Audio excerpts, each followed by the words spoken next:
하나님의 말씀 함께 보겠습니다. 신약성경 요한복음 8장 31절에서 38절까지의 말씀입니다. 요한복음 8장 31절에서 38절까지의 말씀을 제가 봉독해 드리겠습니다. 그러므로 예수께서 자기를 믿은 유대인들에게 이르시되 너희가 내 말에 거하면 참으로 내 제자가 되고 진리를 알지니 진리가 너희를 자유롭게 하리라. 그들이 대답하되 우리가 아브라함의 자손이라 남의 종이 된 적이 없거늘 어찌하여 우리가 자유롭게 되리라 하느냐. 예수께서 대답하시되 진실로 진실로 너희에게 이르노니 죄를 범하는 자마다 죄의 종이라. 종은 영원히 집에 거하지 못하되 아들은 영원히 거하나니 그러므로 아들이 너희를 자유롭게 하면 너희가 참으로 자유로우리라. 나도 너희가 아브라함의 자손인 줄 아노라. 그러나 내 말이 너희 안에 있을 곳이 없으므로 나를 죽이려 하는도다. 나는 내 아버지에게서 본 것을 말하고 너희는 너희 아비에게서 들은 것을 행하느니라. 아멘. 오늘도 이 예배 가운데 여러분들의 마음속에 주님께서 주시는 그 평강이 가득 전해지기를 간절히 바랍니다. 오늘은 평화의 기도 6번째, 오류가 있는 곳에 진리를 심게 하소서라는 그 주제로 함께 말씀을 나누려고 합니다. 우리는 지난 2년간 작은 바이러스 하나로 인해서 심한 몸살을 앓았습니다. 아니, 지금도 앓고 있는 중입니다. 사람들이 연구를 통하여 우리 몸에 이상한 증상을 보이는 그 바이러스가 무엇인지를 발견하고 그 이름을 코로나19라고 명명하고 지금까지 그에 대한 치료책을 찾기 위하여 애쓰고 노력을 했습니다. 그럼에도 불구하고 오랜 시간이 지났음에도 불구하고 그에 합당한 치료책을 찾아내지 못하여서 여전히 우리는 일상으로부터 여러 가지 제약과 어려움을 받으며 살아가고 있습니다. 왜 이렇게 바이러스가 우리 몸에 들어왔는데 그 바이러스에 합당한 치료제를 잘 찾지 못할까? 그 이유는 바이러스라고 하는 것이 가지고 있는 특징 때문이라고 합니다. 세균이라고 할 때 세균에는 박테리아가 있고 바이러스가 있습니다.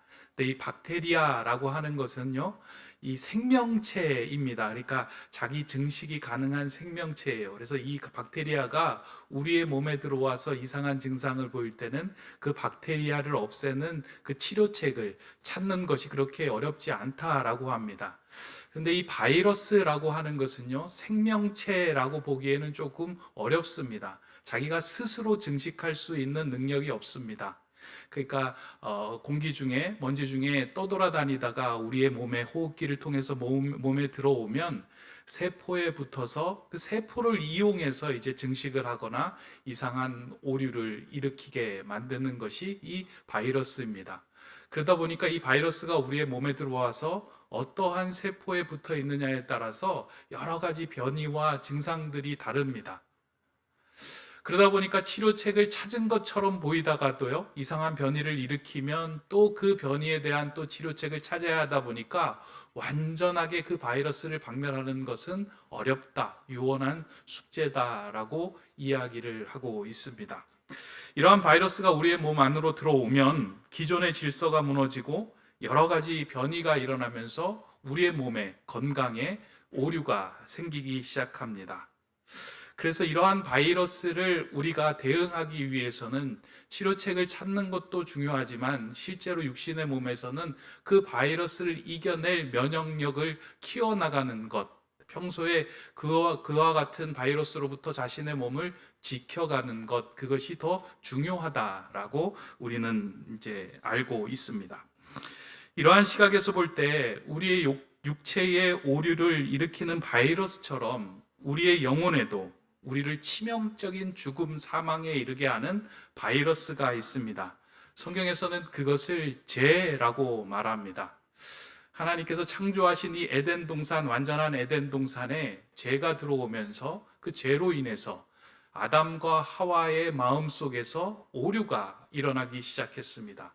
하나님을 마음에 두기 싫어하게 된 것입니다. 그러면서 그동안 함께 지냈던 하나님과의 관계가, 그리고 사람과 사람과의 관계가 깨어져 버렸습니다.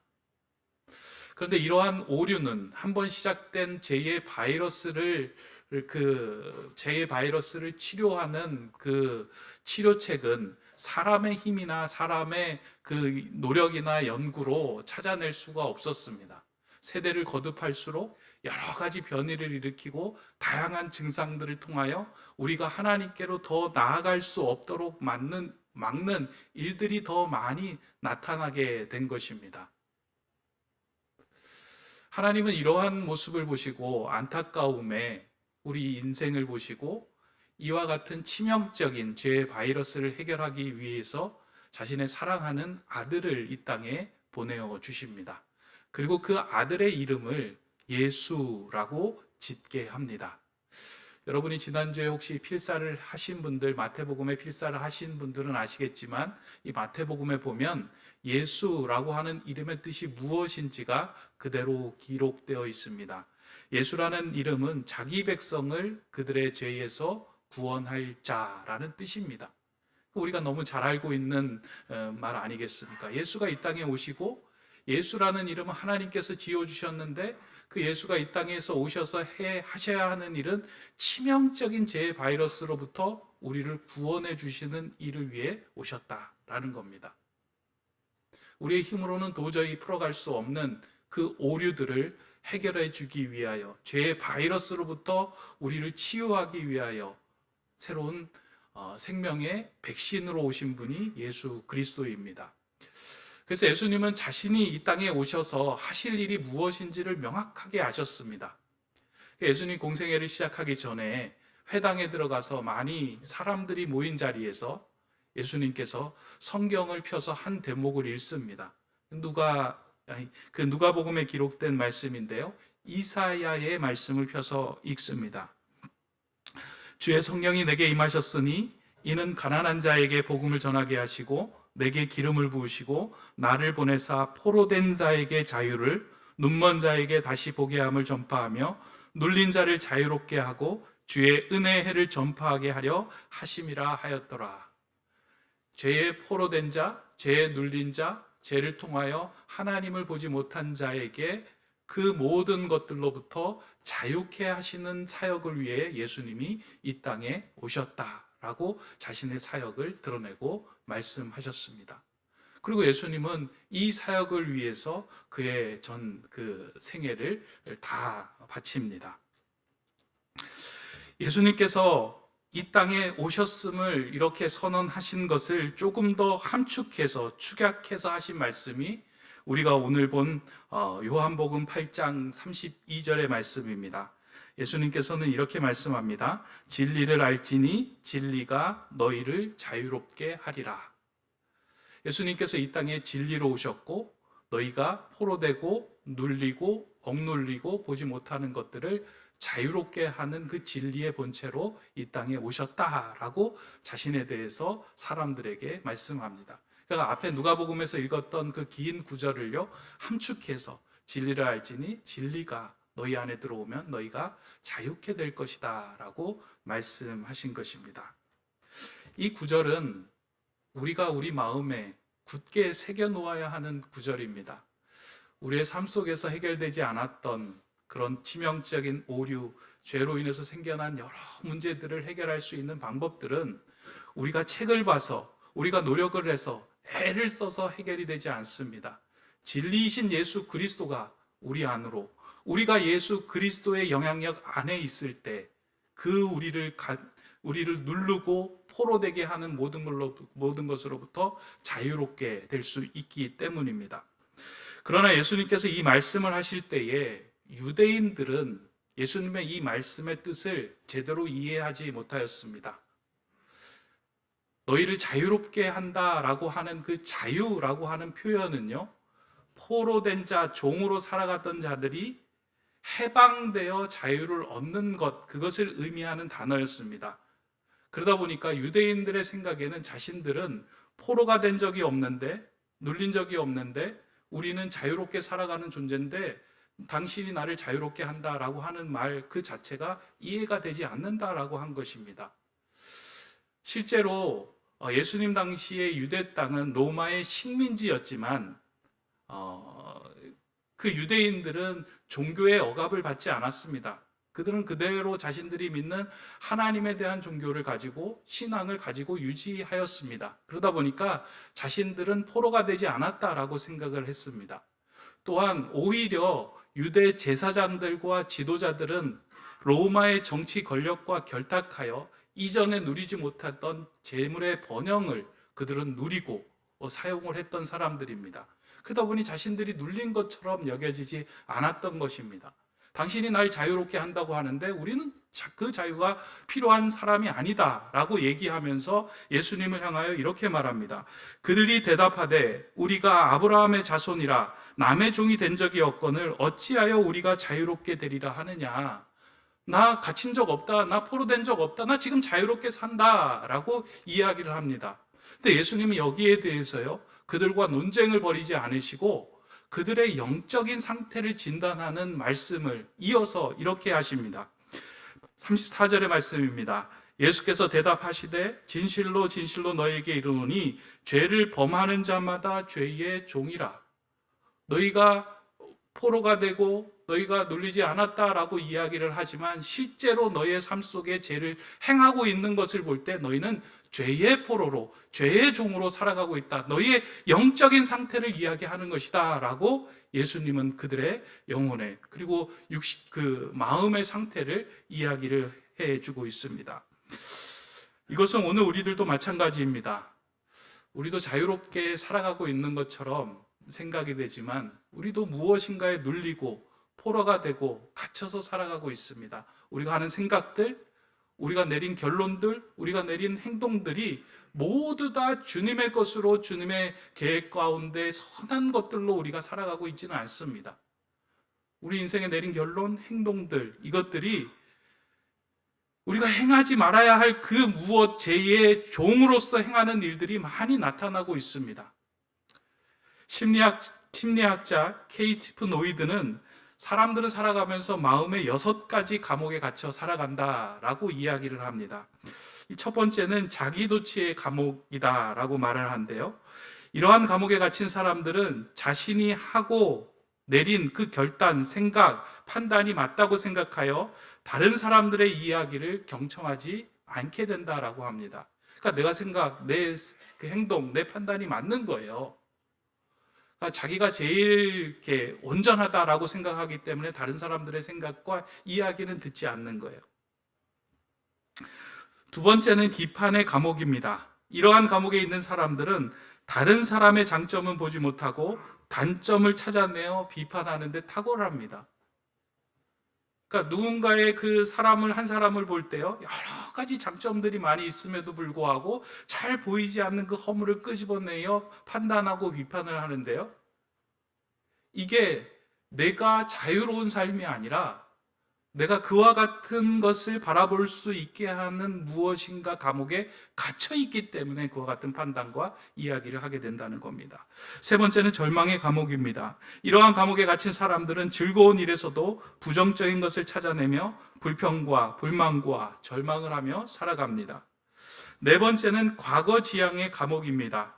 그러니까 요즘 말로 하면 라떼 감옥에 갇혔다라고 얘기할 수 있습니다. 나 때는 어땠고 나 때는 이랬다 라고 이야기를 하죠. 그래서 과거를 들여다보면서 현실에 적응하지 못하고 과거에 일어난 일들 때문에 자랑을 하거나 과거 때문에 내가 이렇게 됐다라고 핑계에 변명을 대거나 아니면 불평을 하거나 계속해서 과거 지향적인 삶을 살아가게 되는데 이건 과거에 묶여있는 삶이기 때문에 나타난다라는 것입니다. 다섯 번째는 선망의 감옥입니다. 이러한 감옥에 갇히면 자신이 소중한 존재인지를 모르고 항상 다른 사람을 바라보며 부러워하며 살아가게 됩니다. 그러니까 내가 하나님께서 지으신 너무나도 소중한 존재임에도 불구하고 늘 다른 사람들을 바라보며 내가 그에 미치지 못하는 것 때문에 내 자신을 제대로 바라보지 못하며 늘 낙심하며 살아가게 된다는 거예요. 마지막 여섯 번째는 질투의 감옥입니다. 이러한 감옥에 갇히면 남들이 잘 되는 일에 칭찬하지 못하고 다른 사람이 인정받는 것에 시샘을 하게 됩니다. 이 질투의 감옥에 갇히게 되면요, 아주 이렇게 곤란한 상황들이 벌어집니다. 그러니까 자신과 함께 일하고 있는 사람들에 대해서 누가 칭찬을 받게 되면요, 그게 너무 속상한 거예요. 그리고 누가 인정을 받게 되면 거기에 시샘을 내게 됩니다. 그래서 그 사람이 그 자리에 거하지 못하도록 만드는 일들이 많이 있습니다. 이러한 마음의 감옥들, 우리를 포로되고 우리를 눌리게 하는 것들은 사실 죄의 바이러스로부터 변이된 여러 가지 증상들입니다. 왜냐하면 이것들로 향하여 하나님께 나아가는 길들을 우리로 하여금 막게 하기 때문입니다. 중요한 것은 우리의 삶 속에서 온전하지 못한 이런 오류의 현상들을 이렇게 신호를 보낼 때, 우리가 내가 갇혀 있구나, 내가 지금 눌려 있구나 라고 하는 것을 우리가 알아내는 것이 참 중요합니다. 왜냐하면 알아야만 그것으로부터 우리가 벗어날 수 있고, 알아야만 그것을 치유할 수 있는 하나님을 의지하며 그것으로부터 회복을 경험할 수 있기 때문입니다. 그러니까 전혀 모르면요, 그것을 우리의 삶 속에서 뽑아낼 수 없습니다. 근데 어느새에 죄라고 하는 것은요, 우리의 몸속으로 슬쩍 들어와 가지고 씨앗을 심고 그것이 자라고 그것의 영향과 지배력을 받도록 만듭니다. 최근에 제가 옥상에 이제 식물들을 여러 가지 키우잖아요. 꽃도 키우고 상추도 키우고 뭐 여러 가지를 키우고 있는데요. 제가 심은 게 분명히 이제 명확하게 저는 알고 있습니다. 그러니까 누구로부터 사오거나 누구로부터 받은 것들, 그 식물이나 꽃을 제가 이제 화분에 심는데요. 며칠 전에 올라가 봤더니 제가 심지 않은 꽃이 피어 있더라고요. 그래서 제가 이 꽃이 왜 여기서 자라고 있나라고 생각해서 이제 요즘 어플에 보면 꽃 검색 기능이 있어가지고 그걸 켜고 이제 딱 사진을 찍어 봤더니 쓴바기 99%, 고들빼기 뭐 이렇게 이야기 나오더라고요. 그래서 제가 쓴바기 꽃을 처음 봤습니다. 이렇게 노랗게 핀 꽃이 쓴바기 꽃이라고 하는데요. 제가 이래봐도 그래도 도시에서 살았습니다. 그래서 쓴바기 꽃을 못 봤는데 처음 봤는데요. 그걸 보면서 누가 이걸 심었지? 바람에 날려와서, 씨가 아마 바람에 날려왔던지 다른 것에 묻어왔던지 어떠한 이유에서든지 그것이 그곳에 심겨져서 이렇게 자라고 있고 뿌리를 내리고 있는 것을 보면서요, 우리도 알게 모르게 그리스도인이라고 말하고 하나님 은혜 가운데 살아가는 존재라고 이야기하지만 여러 가지 세상의 죄의 바이러스를 통하여 우리 속에서 자라게 하는 것들이 많이 있다는 겁니다. 우리의 삶에서 오류를 일으키게 하는 것들이 많이 있다는 거예요. 근데 그 오류를 알면요, 그리스도인들은 이 오류에 대해서 어떻게 해결해야 할지를 알고 그것을 해결할 수 있는 방법을 찾는데요, 이 오류를 모를 때에는 그것에 대해서 넘어가다 보니까 이것이 우리의 삶을 집어삼킬 때가 너무나도 많이 있습니다. 다윗은 이것에 민감했습니다. 자기 안에 알게 모르게 들어왔던 그 죄의 씨앗으로 자기가 그 죄의 씨앗의 영향력을 받으며 살아가는 것에 늘 이렇게 관심을 갖고 하나님의 도우심을 요청했던 인물입니다. 그래서 시편에 보면은요, 내가 하나님 앞에서 너무나도 죄를 향하여 치닫는 인간이오니 나로 하여금 하나님께서 구원해 주시고 나를 새롭게 하여 주시옵소서 하는 시편의 기록들이 많이 나타납니다. 제가 지난주에 좀 이렇게 말씀을 이렇게 시편을 찾아보다가요, 재미있는 구절을 하나 찾았습니다. 재미있다기보다는 이제 참 이렇게 의미 있는 구절을 하나 찾았는데요. 시편 19편 12절의 말씀입니다. 자기 허물을 능히 깨달을 자 누구리요? 나를 숨은 허물에서 벗어나게 하소서. 그 밑에 제가 이제 이게 어떤 의미인지 영어 성경으로 한번 봤는데요. 영어도 한번 기록이 됐습니다. Who can discern his errors? 발음이 괜찮은가요? 왜 그러냐면 여기에서 제가 놀란 게 에러라고 하는 말이 여기에 들어있는 거예요. 허물이라고 하는 말을 영어 성경에서는 에러라고 했는데, 에러는 오류잖아요. 내 삶 속에서 일으키는 이 오류에 대해서 자신이 깨닫고 그것으로부터 벗어나게 할 자가 누가 있습니까? 아무도 없습니다.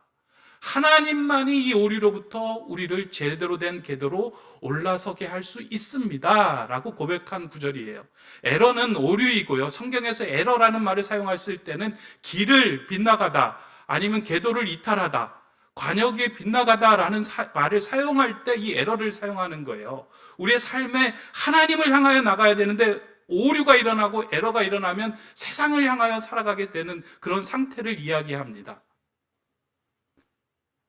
이러한 에러의 상황 속에서 다윗은 이 에러로부터 새롭게 질서 속으로 옮겨줄 수 있는 힘과 능력은 내가 할 수 있는 것이 아니라 하나님만이 가능하신 것이다. 하나님, 나로부터 제대로 된 궤도로 들어서게 해 주십시오 라고 간구한 것이 이 시편 19편 12절의 말씀이라는 겁니다. 하나님 앞에서 온전하게 살기를 원하였던 다윗도 자신의 힘으로는 죄로부터 자유로울 수 없음을 알았고 죄로부터 자유를 얻게 해달라고 하나님께 구하였던 것입니다. 오직 죄로부터의 자유는 하나님께로부터 시작될 수 있음을 명확하게 알고 그렇게 간구하신 것입니다. 오늘도 하나님께서는 우리에게 다가오셔서 말씀하십니다. 그리고 그 말씀을 우리가 제대로 받고 그 말씀의 영향력 가운데 살아갈 때 우리의 삶에 어떠한 오류가 생겼는지를 깨닫게 되고 그 오류로부터 제대로 된 궤도로 들어설 수 있게 됩니다. 근데 이 일들이 정확하게 어떻게 벌어지는 일인지는 잘 모르지만요, 하나님과의 만남이 일어날 때는 그 오류가 해결되는 일들이 많이 있어요. 예수 그리스도가 우리 속으로 들어올 때요, 죄에서 해방이 되고 눈먼 것에서 보게 되고 포로된 것에서 자유케 되고 눌린 것에서 자유함을 얻을 수 있는 일들이 그 자리에 일어나듯이 진리가 그 속으로 들어올 때 오류가 해결이 되는 일들이 많이 나타납니다. 구약에 등장하는 엘리야 선지자를 여러분들은 잘 아실 겁니다. 하나님께서 귀하게 사용하셨던 대선지자 아니십니까? 이 엘리야 선지자는 바알과 아세라 그 이방 선지자들 850명과의 대결에서 대승을 거둔 위대한 인물입니다. 그런데 그러한 대승을 거뒀던 인물이 아방 아내였던 이세벨 왕비의 몇 마디 말에 갑자기 삶이 쭈그러지고 낙심되게 되고 불안감과 우울감에 사로잡히게 됩니다. 성경을 보면은요, 그래서 그 자리에 있지를 못해서 도망을 가요. 그 자리를 피해서. 그래서 그 멀리 도망을 가서 그 굴에 숨어서 하나님께 이렇게 때를 씁니다. 하나님, 이제 내가 이 땅에서 할 수 있는 일이 아무것도 없는 것 같습니다. 나를 데려가 주십시오. 이 말인즉 이제 삶에 의욕이 없습니다. 하나님, 더 하나님 일을 하기 싫습니다. 한순간에 찾아왔던 그런 불안감, 우울감이 그렇게 용맹했던 그 엘리야의 마음을 사로잡은 후에는 정말 불쌍하고 초라한 노인처럼 그의 인생을 만들었습니다. 근데 이렇게 놓여있던 그 엘리야에게 하나님께서 어느 날 찾아가십니다. 찾아가셔서요, 세미한 음성 가운데 엘리야를 만나 주십니다. 세미한 음성 가운데 하나님을 만나 주신 그 순간부터 이 엘리야의 마음속에 있었던 불안, 우울함, 자신의 인생의 오류라고 느껴졌던 여러 가지 감정들이 한순간에 해결이 됩니다. 성경은 그 이유에 대해서 어떤 일이 벌어졌고 어떠한 상황이 펼쳐졌는지에 대해서 성경에서는 다루고 있지 않습니다. 그냥 하나님이 그 엘리야에게 찾아가셨고 하나님이 그의 마음속으로 들어가셨고 세미한 음성이 그의 영혼을 주장하기 시작했을 때 도저히 풀리지 않고 일어설 수 없었던 그의 마음의 문제, 육신의 문제, 영혼의 문제까지도 해결되는 일들이 일어났던 겁니다. 진리가 오류 안으로 들어올 때 그 오류가 일으켰던 모든 것들이 제자리로 자리 잡을 때에 이와 같은 일들이 생겨난 것입니다. 이것이 하나님 안에 있는 능력이며 우리의 삶을 온전케 하시는 힘입니다. 하나님은 그 능력과 힘으로 이 땅에 예수 그리스도를 우리에게 보내어 주셨습니다. 그렇게 우리 인생 가운데 예수 그리스도가 들어오실 때에 죄에 갇힌 자가 풀려나고 육신의 질병에 갇혀서 절망하는 자들이 다시 일어나는 은혜의 사건이 벌어지는 것입니다. 이것은 하나님께서 예수 그리스도 안에 죄의 바이러스로부터 자유케 하는 능력과 힘을 모두 그 안에 담아두셨기 때문입니다. 성경에서 말하는 진리는요, 대학교를 세울 때 권학인형으로 사용하는 진리하고는 조금 차원이 다릅니다. 대학교에서 많이 진리라는 것을 사용하고 있잖아요. 한국의 대학도 그렇고 미국의 대학도 그렇고 약간 기독교적인 색채를 띠고 있는 대학은 모두 다 그 안에 진리라고 하는 것을 표방하고 있습니다. 참된 도리라는 뜻이죠. 그리고 연세대학교는 아예 진리가 너희를 자유케 하리라 라고 하는 구절을 가지고 대학 건학 이념으로 사용하고 있어요. 근데 거기서 말하는 진리는 예수 그리스도가 말하는 이 성경에 나온 진리와 조금 다릅니다.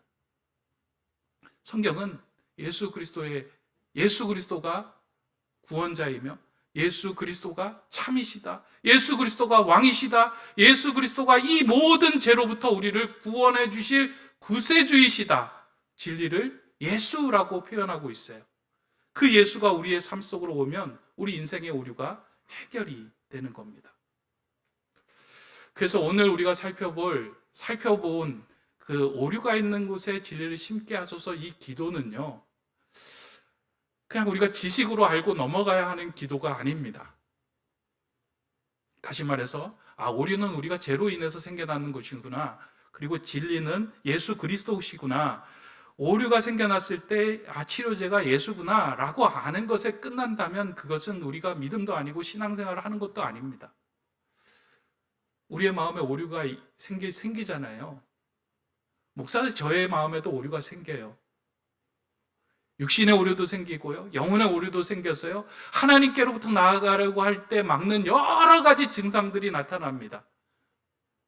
그때 제가 예수 그리스도로 힘입어 그 증상으로부터 일어날 수 있는 것을 경험할 때 하나님의 자녀가 되고 하나님을 온전히 신뢰하는 믿음의 성도가 됩니다. 그래서 이 기도는요, 아는 것에 그치는 기도가 아니라 우리의 삶 속에서 실제로 경험되어져야 하는 기도입니다.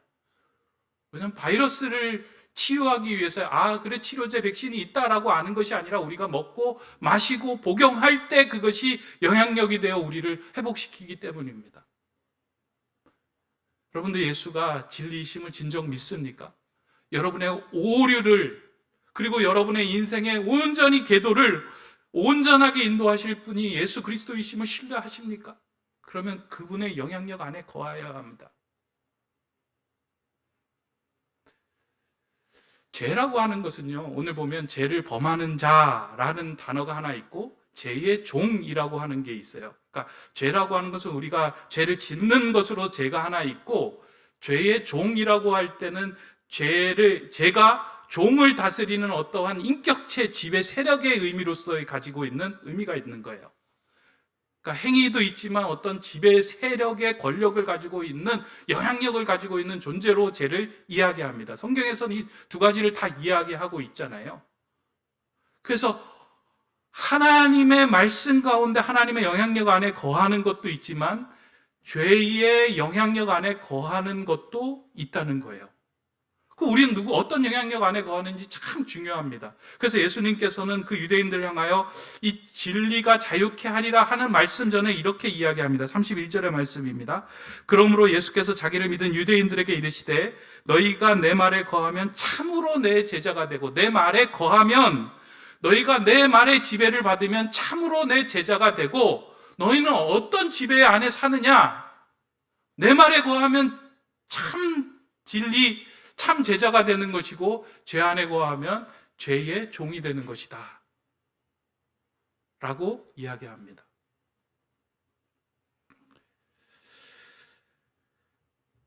오늘 말씀을 듣는 여러분들이 진정으로 자유하기를 원한다면, 오류가 있는 곳에 진리가 임하기를 원한다면 주님의 말씀 안에 거해야 합니다. 실제로 우리 안에 들어온 죄의 바이러스는 우리가 온전히 뽑아낼 수 없습니다. 계속해서 순간순간 그것은 자라고 씨앗을 내고 열매를 맺어서 우리로 하여금 하나님으로부터 계속해서 멀어지게 할 겁니다. 그런데 두려워하지 않아야 할 것은 하나님께서 그 모든 것들을 다스리고 통제할 수 있는, 그리고 더 그것을 치유할 수 있는 예수 그리스도를 우리에게 보내주셨다는 거예요. 그 말씀 안에 거하면 그 죄의 세력이 우리를 집어삼키지 못하도록 한다는 거예요.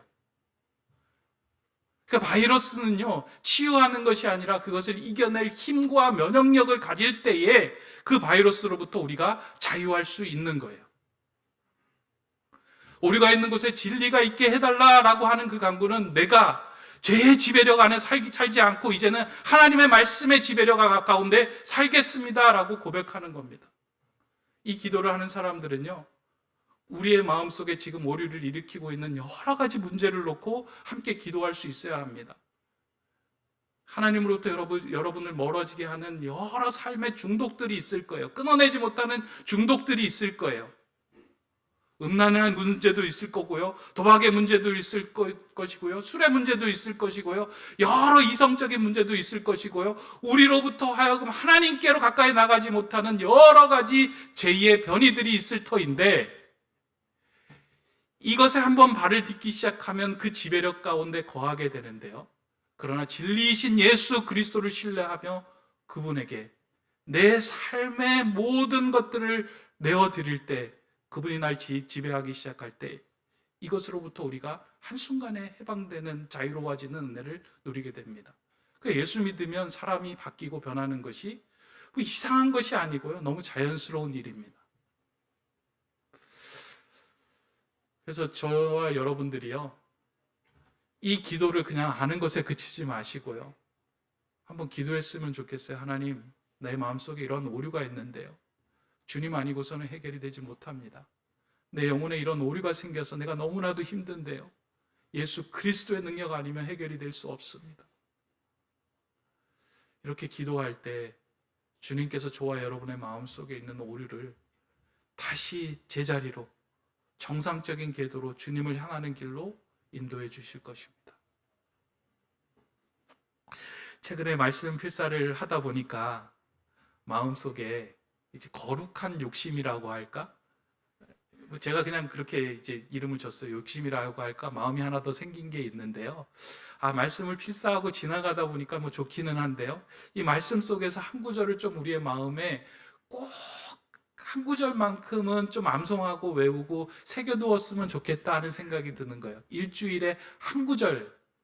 예를 들어서 진리가 너희를 자유케 하리라, 이 한 구절은 우리가 잊지 않도록 마음에 좀 신비해 한 주에 한 구절은 좀 새기면 좋겠다. 그래서 1년이면 52구절, 지금부터 시작하면 한 39절, 그리고 크리스마스 때 다른 행사하는 것이 아니고요, 이 말씀으로 축제를 하는 거예요.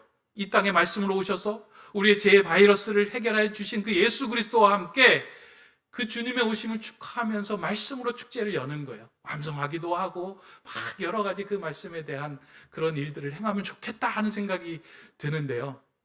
여러분들은 어떠신지요? 또 어려운 숙제 시키십니다. 생각이 들 수도 있지만요. 제가 이렇게 말씀을 읽으라, 쓰라라고 하는 이유는 우리가 살아가면서 어디에 지배력 가운데 살아가느냐 하는 것은 너무나도 중요합니다.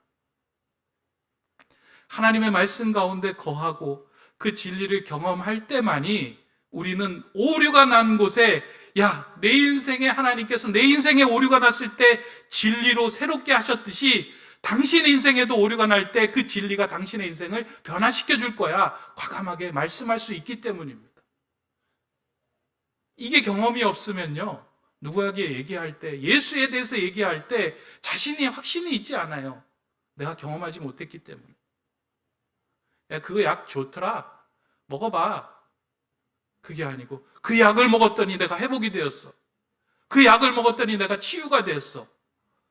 예수 그리스도의 진리를 내 안에 모시고 살다 보니까 내 안에 있는 오류가 해결되었어.